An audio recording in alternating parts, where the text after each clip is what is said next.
Olá, me chamo Maria Clara Gonçalves e sou aluna do 8º semestre do curso de Biomedicina da FMU.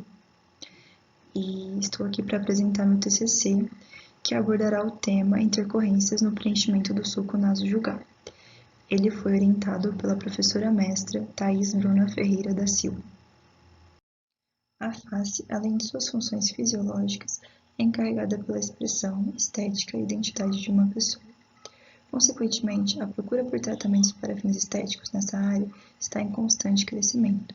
Dentre eles, os que vêm se destacando na última década estão relacionados principalmente à harmonização facial, através de preenchedores, que são capazes de promover proporções faciais equilibradas.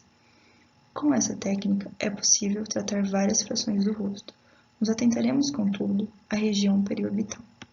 Como justificativa da escolha do tema, vamos ressaltar que, embora seja um método seguro, o preenchimento do sulco nasojugal a partir de preenchedores à base de ácido hialurônico pode gerar intercorrências, sendo ela de níveis leves até níveis graves, como uma possível cegueira, embora rara.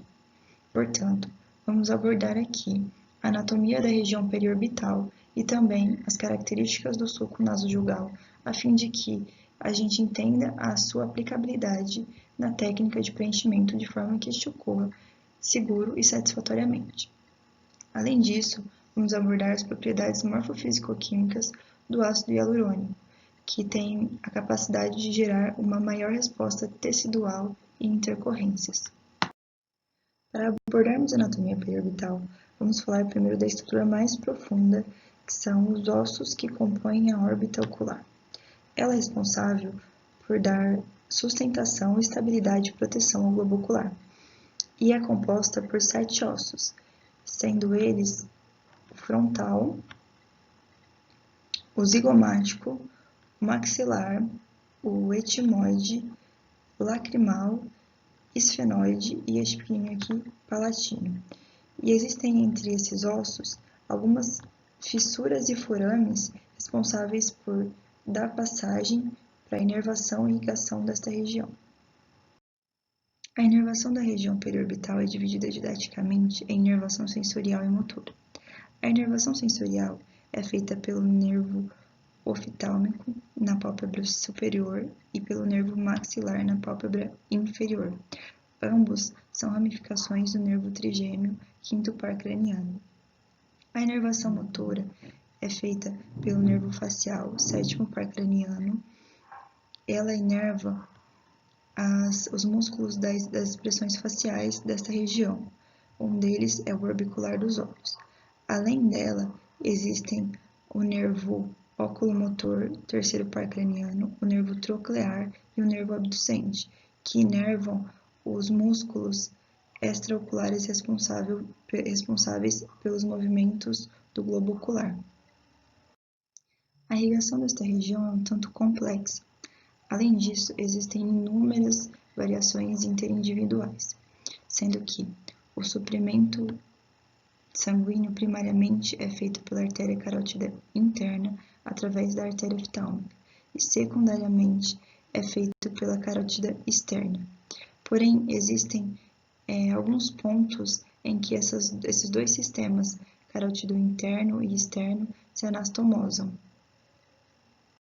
Os sulcos presentes na pálpebra inferior são 3, sendo eles o palpebral inferior, o sulco palpebromalar e o nasojugal, foco deste trabalho. E aqui temos ele em mais evidência.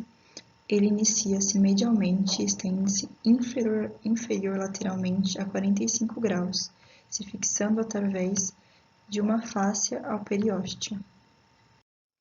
Com o envelhecimento, ocorrem algumas mudanças anatômicas na face que irão acentuar ainda mais a deformidade do sulco nasojugal, deixando-o mais profundo e escuro e trazendo uma característica de cansaço indesejada.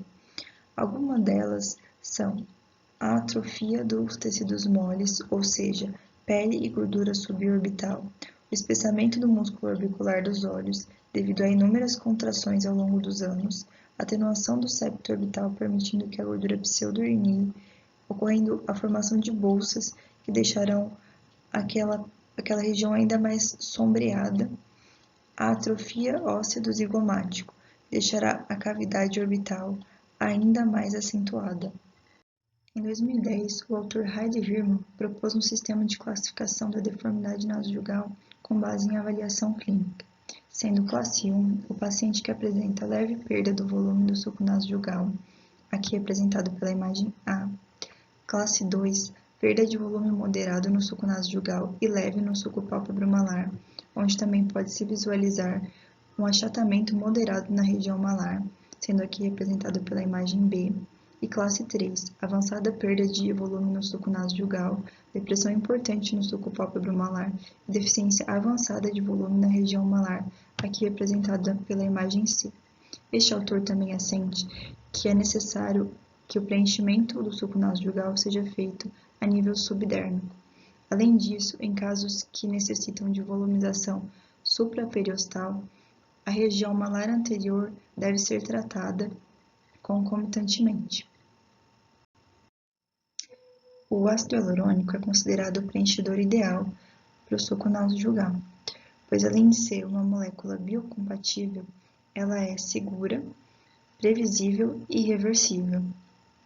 É uma molécula comum entre os seres, sendo um disacarídeo de glicosaminoglicano que consiste em unidades alternadas de ácido D-glucurônico e N-acetil-D-glucosamina. Porém, para ser usado em enchimentos dérmicos, ela precisa sofrer reticulação. Essa reticulação vai definir o grau de dureza, quantidade de sustentação, duração e resistência à degradação. O nível de reticulação é estabelecido pela formação de cross-linkage, ou seja, ligação entre dois fios, e pendente, ligação presente em apenas uma extremidade.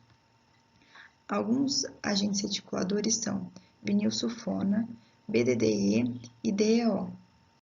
Segundo pesquisas experimentais, algumas causas para o aumento da resposta tecidual gerada pelo ácido hialurônico são o seu grau de reticulação, presença de potássio, presença de BDE residual e morfologia estrutural.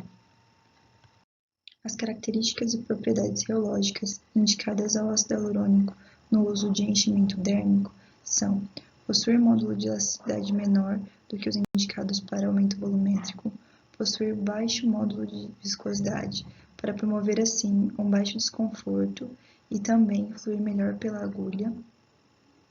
É interessante que tenham seu módulo de viscosidade complexo de moderado a elevado, para assim permitirem modelagem e também para que não se espalhem após a implantação. Intercorrências como dor, eritema, inchaço por um curto tempo e irregularidade são consideradas comuns em preenchimento do suco nasojugal, porque elas ocorrem devido ao trauma gerado pela agulha, bem como a distensão que aquele preenchedor gera no tecido e características do próprio ácido hialurônico, como o inchaço. Claro que se ocorrer esse inchaço por um longo tempo, é necessário que haja uma avaliação e intervenção se necessário.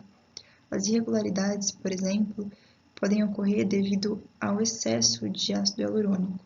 Por isso, alguns autores indicam que faça o preenchimento de forma moderada e aí, se necessário, na consulta posterior, que o paciente vai voltar para averiguar como está, faça uma reaplicação, mas nunca aplicar em excesso. Intercorrências como hematomas pode gerar posteriormente hiperpigmentação marrom alaranjada, que seria a sedimentação da hemosiderina, e ela se autorregula com o tempo. Já a hiperpigmentação pós-inflamatória já é mais difícil de ser tratada e geralmente acomete fototipos mais altos. Outra intercorrência pode ser a aplicação muito superficial do preenchedor à base de ácido hialurônico, gerando nódulos, e o efeito Tyndall, que seria uma despigmentação azulada, que geralmente acomete fototipos mais baixos. E também nódulos granulomatosos, que são reações a corpo estranho, e nódulos eritomatosos, que geralmente ocorre devido à infecção e formação de biofilme em volta do preenchedor. Quando ocorre a embolização, ela é capaz de gerar uma isquemia local, ou aquele êmbolo pode acessar retrogradamente a artéria oftálmica através das artérias palpebrais e assim ocasionar também em uma cegueira. Para executar este trabalho, foi feita uma revisão bibliográfica através de buscas por artigos científicos atuais e publicados referentes ao assunto central, utilizando ferramentas virtuais de pesquisa como Google Acadêmico, PubMed e Cielo. Como considerações finais, deixo dito que, apesar de ser um procedimento seguro, o preenchimento do suco nasojugal com ácido hialurônico pode gerar intercorrências de variados níveis. Sendo assim, o processo requer amplo conhecimento anatômico da região periorbital e suas proximidades. Além disso, é importante conhecer as características do ácido hialurônico utilizado e as melhores técnicas de acordo com a anamnese feita, para que haja uma execução segura e satisfatória. Essa é a proposta desse trabalho: realizar um recenseamento bibliográfico sobre o assunto, com o intuito de atentar os profissionais que almejam trabalhar com esse procedimento para as complexidades anatômicas envolvidas, os cuidados necessários com o ácido hialurônico e as precauções indicadas para sua realização livre de intercorrências. Gostaria de agradecer aqui de antemão a todos que irão assistir a essa apresentação e também à minha orientadora, a professora mestra Thais Bruna Ferreira da Silva, e ao professor Roberto Melo Santos.